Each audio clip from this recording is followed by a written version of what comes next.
मैं मनीष एजुकेशन में आपका स्वागत करता हूं। आज के इस वीडियो में हम प्रश्नावली 1.1 के प्रश्न संख्या 2 कवर करेंगे। पिछले वीडियो में हमने प्रश्न संख्या 1 को कवर कर चुका है। तो हमारा प्रश्न है, दर्शाइए कि कोई भी धनात्मक विषम पूर्णांक 6q+1 या 6q+3 या 6q+5 के रूप का होता है जहां q कोई पूर्णांक है। चलिए हम लोग इस प्रश्न को हल करते हैं। सबसे पहले हल करते हैं तो हम लोग लिख देंगे हल।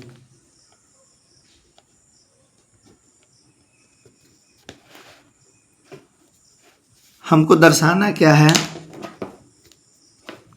दर्शाना है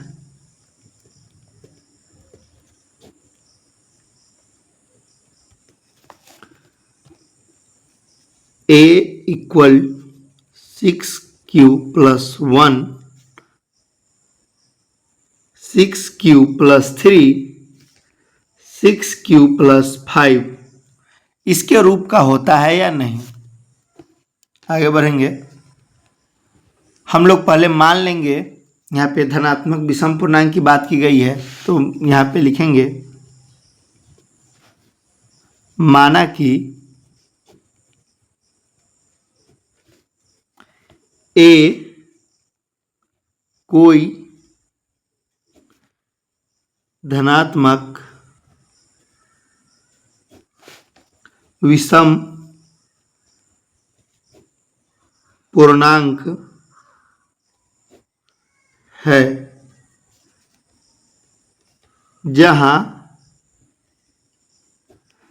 b के जगह पर हम लोग को दिया हुआ है 6, तो जहां b इक्वल टू 6। चलिए आगे बढ़ेंगे। अब हम लिखेंगे यूक्लिड विभाजन एल्गोरिथ्म से। यूक्लिड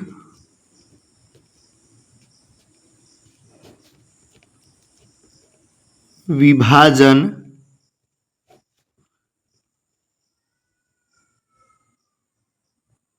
एल्गोरिथ्म से क्या होता है? यूक्लिड विभाजन algorithm a equal to BQ+R जहां 0 से बड़ा या बराबर होता है R और R से बड़ा होता है हमारा B। इसीलिए हम अब रखेंगे A के जगह पर, A हो गया, B के जगह पर हम अपना B बराबर हमारा है 6, तो 6 लिख देंगे, Q के Q और R का R। अब यहाँ पे हमारा संभावित जो R होगा, शेष होगा, वो B से छोटा होगा।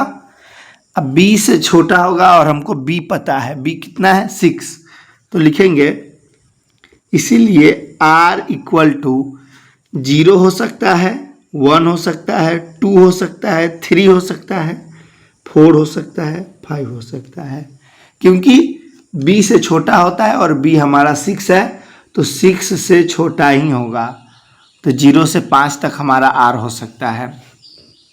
आगे बढ़ेंगे। यहाँ पर हमारा क्वेश्चन कह रहा है धनात्मक विषम पूर्णांक।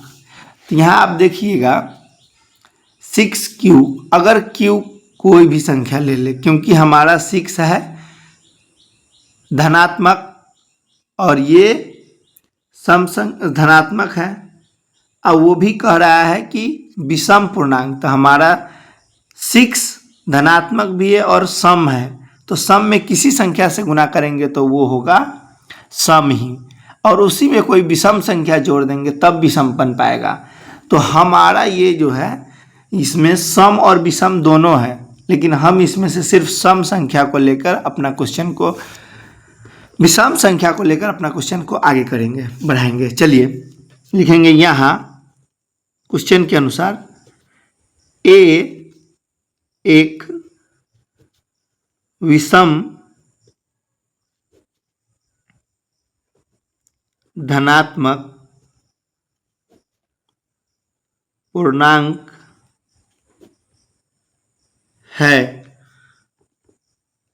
इसलिए r का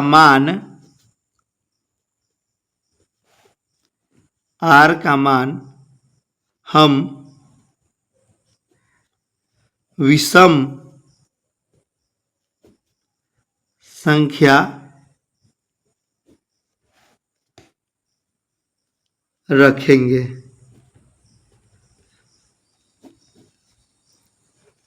क्योंकि अगर हम r सम संख्या रखते हैं तो ये भी सम है, सम में किसी संख्या से गुना होगा सम ही होगा, और उसमें जोड़ेंगे तो फिर सम बन जाएगा।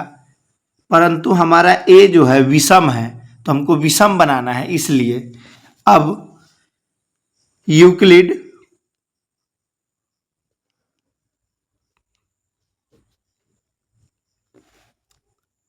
विभाजन एल्गोरिथ्म से क्या है हमारा यूक्लिड विभाजन algorithm, a equal to B Q plus R, और r हमेशा 0 से बड़ा या 0 के बराबर होगा और r से बड़ा हमेशा होगा b। अब आ जाइए, अब हम एक एक करके r के मान को रखेंगे। तो हम सबसे पहले जब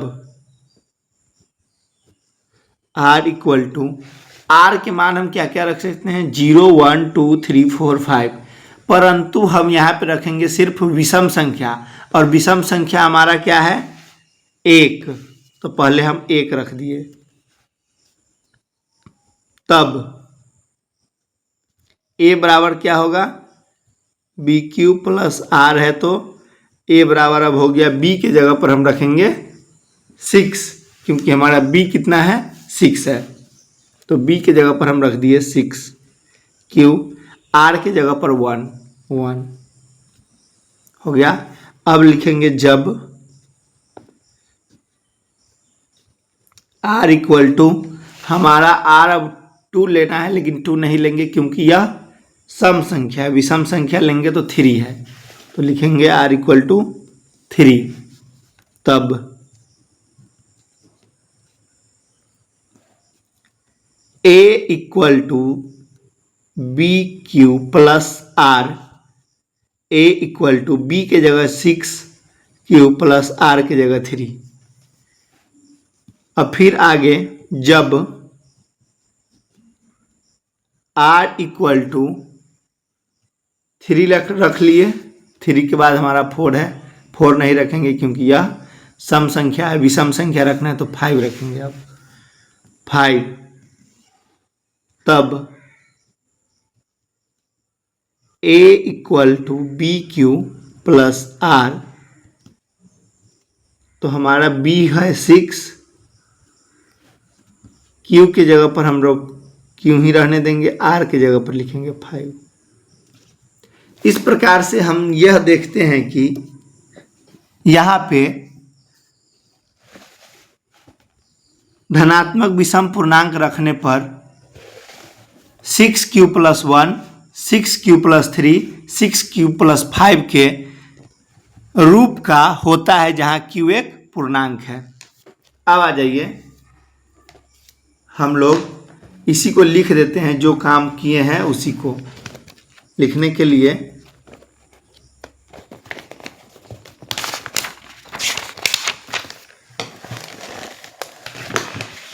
इस पेज में लिखेंगे अपना। अतः कोई भी धनात्मक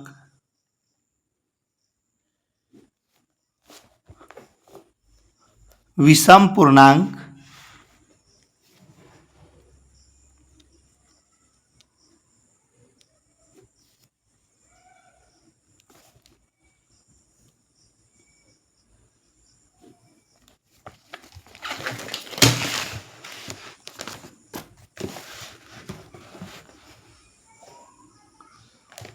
6q प्लस 1 या 6q प्लस 3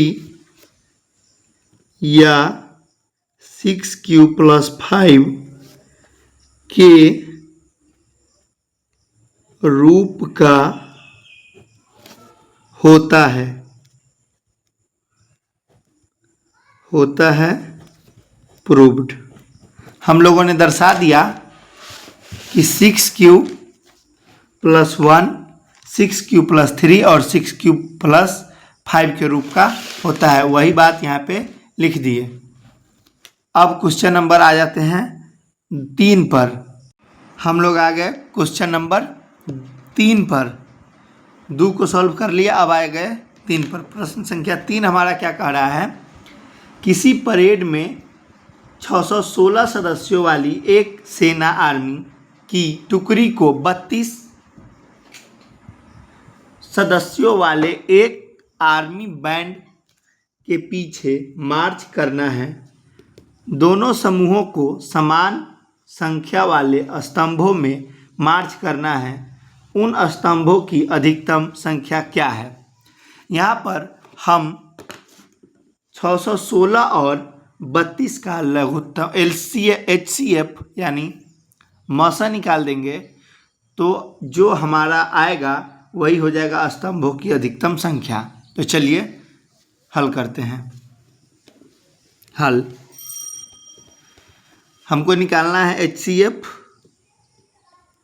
किसका, 616 और 32 का। तो हमेशा याद रखें 616 में बड़ा कौन है, 616 और 32 में बड़ा है 616, 32 छोटा है। तो A बराबर 616 और B हमारा हो जाएगा 32। अब आ जाते हैं आगे। तो 32 को यहाँ पे रखेंगे और 616 को यहाँ पे। इसको राउंड फिगर में 30 मान लेंगे या 30 से अगर हम करेंगे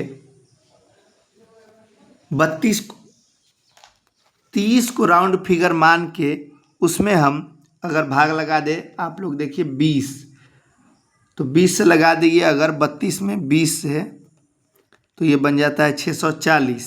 तो 640 नहीं होगा, मतलब 19 मरतब में लग सकता है। 19 मरतब में भी लगाए तो 19, 32 से 19 में अगर हम लगा के देखें तो मन में गुना कीजिए, 19 से 32 में, तो 19 दूना 38 के 8, हाथ में 3, 19 तिहाई 57, 57 3 60, 19 दूना 38 के 8, हाथ में 3, 19 के 19, 19 दूना 38, 19 तिहाई 57, 57 और 3 60, मतलब 19 मरतब में लग जाएगा। 19 मरतब में हम लोग लगाएंगे तो आ जाएगा 608। अब ये बच गया क्या, 8 बच गया इधर, ये 0 0। अब यहाँ पे हम लोग लिखेंगे 32। 32 लिखेंगे तो क्या होगा, 8 से 4 टाइम में कट जाएगा 32। तो हमारा HCF क्या आ गया, HCF 616 32 बराबर 8। आप एक लाइन और बढ़ा के लिख सकते हैं, अतः स्तंभों की अधिकतम संख्या, स्तंभों की अधिकतम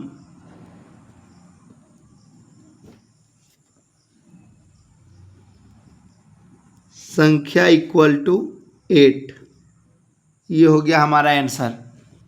अब आ जाते हैं हम अपना प्रश्न संख्या 4 पे। लोगों ने प्रश्न संख्या 3 को अच्छी तरह कवर कर लिया है और अब हमारा प्रश्नावली 1.1 में बच गया है प्रश्न संख्या 4 और 5, जो हम अगले नेक्स्ट वीडियो में कवर करेंगे। धन्यवाद। आप लोग को पता है कि मेरे व्हाट्सअप नंबर पे PDF मिलता है, वहाँ पे हाय लिख के मैसेज कर सकते हैं। व्हाट्सअप नंबर पिछले वीडियो में मैंने दिया है, और कोई भी दिक्कत हो तो कमेंट ज़रूर करें। चैनल को सब्सक्राइब कर ले, अपने दोस्तों के साथ शेयर करते। धन्यवाद।